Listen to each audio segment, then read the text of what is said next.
What's the creepiest thing you've seen other families do that they thought was normal? There was a family of girls I went to church with and none of them were allowed to cut their hair. They had to wait until they were 16 so they wouldn't get a haircut they'd regret because the mother had. They also weren't allowed to talk at the dinner table. One time one of the daughters was laughing at something and coughed on her food. The mom was afraid of one of them choking and dying, so talking was banned. No one told me that when I came over for dinner. I just talked and they all stared at me. I went to this guy's house once after school. I wasn't friends with him, but we were assigned to a project together. We'll call him Gary. Anyways, we were working on this project when he excused himself to use the restroom. 15 minutes later he returned. A little while later, I decided to use the restroom while he was making snacks. I walked into the bathroom and behold, before my eyes, floating like a manatee through the brown estuaries of Florida, was the result of Gary's earlier bathroom excursion. I shrugged it off. I mean, we all forget at least once, right? Flushed for him, took a leak, flushed again, and went to work on the project. Gary's mom gets home from work a couple hours later. She nods to us and says hello politely before heading towards the back of the house. A few seconds later she returns to the kitchen where we were working and screams, "Where is it?" I jump and am confused, so I shoot a WTF look to Gary. Gary muttered it wasn't me, it was the cosmic coaster. His mom glared at me, huffed, and walked out. Gary later explained that every day after school he would take a dump and was required to leave it in the toilet so his mom could check it. He wasn't even sick or anything, she just wanted to check it to make sure he was healthy or something. I never went back to Gary's house. I knew a girl in high school who had parents who were obsessed with dinner plates. They had such a huge collection of collectible plates in their house that every room was full of them on display. Their entire house was basically a library set up for these things. Her bedroom was a mattress on the floor, surrounded by display cases of plates. You couldn't even lean on any wall, they were all like this. The last time I went over there I knocked one off the wall by mistake. I caught it, and it didn't even break, but my god the rage her dad flew into was freaking horrifying. He was inches away from punching me. Never went back. They tried to nervously laugh it off like haha good old dad being funny ha ha ha. The one time I asked my friend why they had so many she went on a passionate tangent about all the cool plates they had and why they were so awesome. It went on for an hour. I never asked again because hearing about need to swear for an hour was like torture.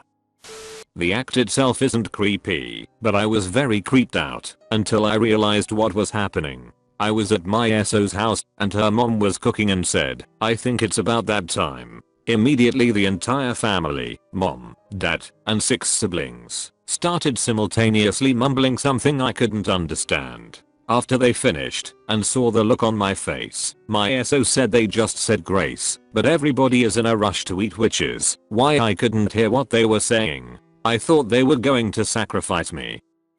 I'm told it is a little disconcerting at first, but people warm up to my very mixed family. Here is the background. Both of my parents have divorced parents that never spoke to each other and never wanted to be like that when they divorced. So we have large family get-togethers where all my siblings and all my step-siblings hang out with my mom, dad, stepdad, and stepmom. This includes international vacations, various birthday parties, and Valentine's Day. We just all get along, and we are from a small town. It's especially helpful because last year my stepmom was paralyzed from the chest down, and my mom helps take care of her.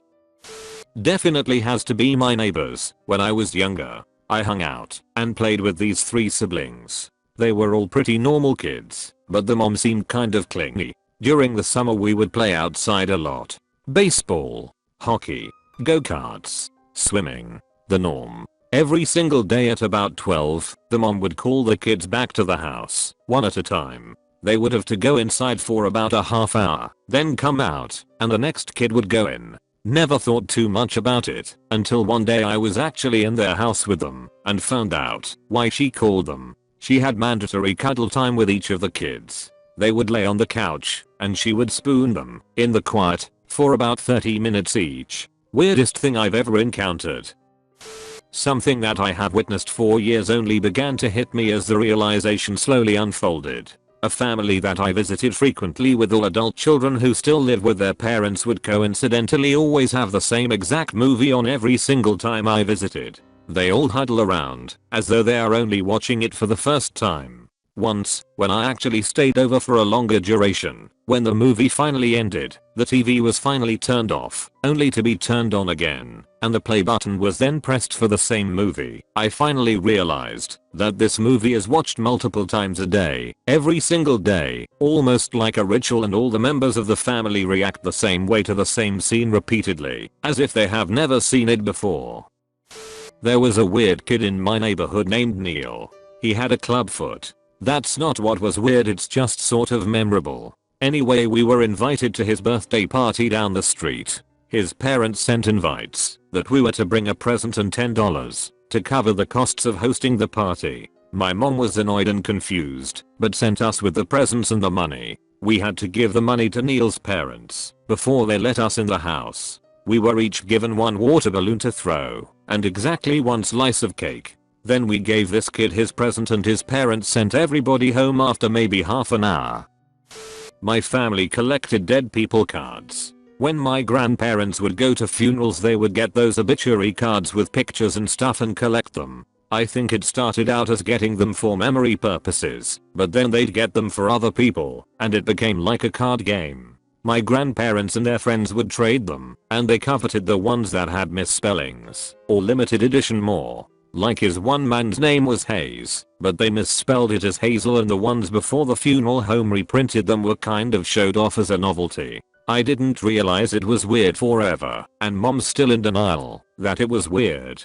We had to throw out boxes of dead people cards when my grandparents died, and their still living friends actually got mad that we didn't distribute them again.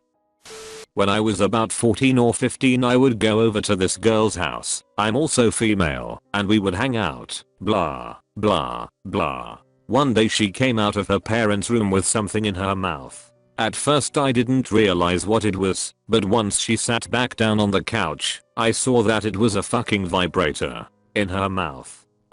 I kind of flipped shit and asked her what the hell she was doing. She said her gums hurt, so she was massaging them. The bad / sad / disgusting / weird thing was that she didn't even know it was a vibrator.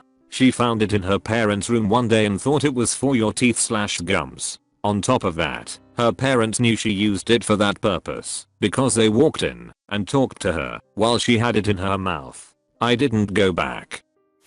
I went to elementary school with this really nice girl. She was the eldest of 4 girls, all perfectly healthy and beautiful. Kids were laughing at her because she was smelling really bad.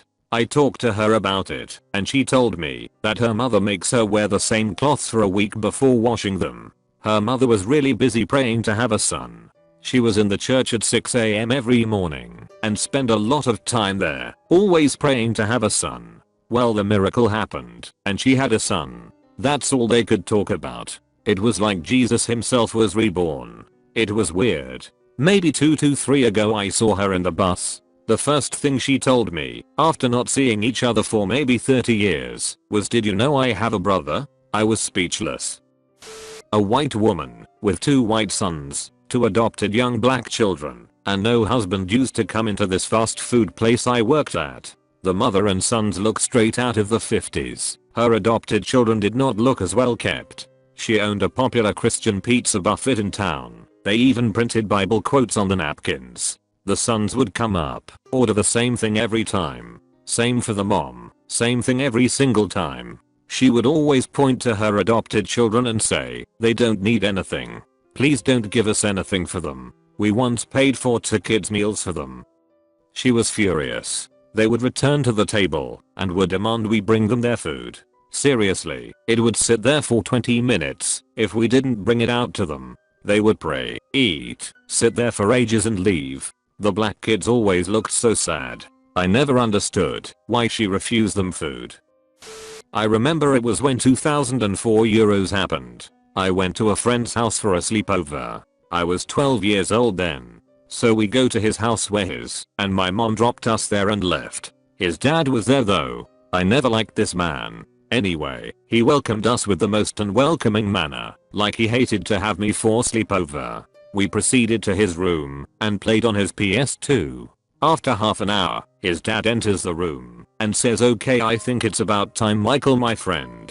So Michael sits up and unplugs the PS2 and hands it to his father, who takes it and places it on top of a high shelf. Then, the dad makes a hug gesture, like welcoming Michael to hug him, saying, "Speak the words," and Michael hugs his father saying, "Thanks, father, for reminding me to be moderate with distractions from the real life." The hug ends. He nods us to go to sleep. I went to sleep totally weirded out due to the happening, and cause my child brain back then felt bad for playing PS2 like it was bad. The next morning we wake up, eat and greet his mother who was there. Michael goes to his father and knees before him and says, "Please father, can I be distracted for a while?" His mother was making coffee, like it was totally normal to have her son knee in front of her husband and beg for his joy, as if it was a sin. His father looks at me, then to Michael, and goes and brings down the PS2 like it was the worst thing he had to do. I didn't even touch the controller. I was totally uncomfortable in there. Never sleep over there again. Never. Ever. I was young. I used to play with this girl that lived a few houses down and across the street. I live in a cookie cutter, very safe and fairly decent neighborhood across the street from the high school. Her mother never let us play outside because there could be a drive-by. Any car we see driving by could be someone with a gun and could very easily shoot us and kill us. She never let us play in the living room near the windows either for that same reason. Another time I was over there playing with my friend and the mom pulled me aside. She pointed to a truck she saw parked outside my house on the curb, my uncle's truck. She told me that it's actually probably a burglar and he was inside my house and killing my family at that moment. She wouldn't let me go home either for the fear of me also getting killed. She finally let me go home after my mom called later and requested I come home for dinner. That family is still crazy even 13 years later. I had a close childhood friend whose mom insisted that we treat their dogs like people. Whenever I went round there I had to greet these two Cocker Spaniels, say goodbye to them when I left, say excuse me if I walked past one of the dogs in the hallways. Stuff like that. Sometimes we'd be eating dinner and having a conversation, and the mom would try to include the dogs by asking their opinions, and we'd all sit there in silence like idiots until she decided they'd had enough time to reply, which they never did, being dogs. There was other stuff with those dogs, but I don't really want to relive it right now. Not the weirdest thing ever, but weird enough. I went to elementary school with this girl, and every year she would have a big sleepover with all the girls in the class, only about 10 girls. It was a small school. Anyways, her parents believed in an early bedtime, which isn't crazy. However, they also were super paranoid about robbers, and had the most intense security system I've ever seen. This system was very sensitive and her parents would turn it on after everyone got into their sleeping bags. You were not allowed to get up during the night. You couldn't even roll around without setting the thing off. They would send people to bed at 7 PM and expect all the kids to be silent and still until the morning. Every year someone would move, the alarm would blare, and the dad would run downstairs with his shotgun while the mom called the cops. Every single year. There is a family from my hometown that is known by almost everybody to be completely disgusting. Apparently they were around during the foundation of the town and had a nice house on Main Street. After decades of suspected inbreeding, their nice house became an eyesore in an otherwise somewhat nice neighborhood. The city bought out their property and moved them for free right across from the town dump.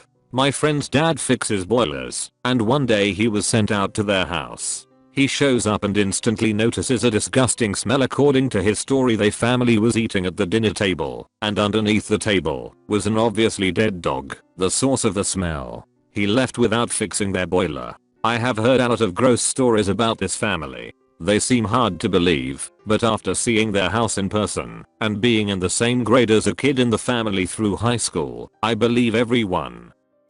Family whose boys I was friendly with as a kid would never use seat belts, which was illegal, but if they got caught they would just pay the fine. No one could give the boys a lift to or from school etc. because their mother would insist they not wear seat belts, but other parents would not allow them to be in their car without wearing seat belts. Their mother insisted that the safest thing in a car crash was to be thrown clear and seatbelts would prevent this. Turns out their dad died in a fire following a car crash, and their mother thought he might have escaped if he hadn't been wearing a seatbelt. My neighbors growing up were evangelicals. I used to go over there to hang out sometimes. Their dad was a total asshole/freak and would tell his kids how tiny they were in the eyes of God. He would also hit his kids with a belt if they were misbehaving and say, "God wants this to happen." It was completely freaked up. Like and subscribe for more Reddit videos.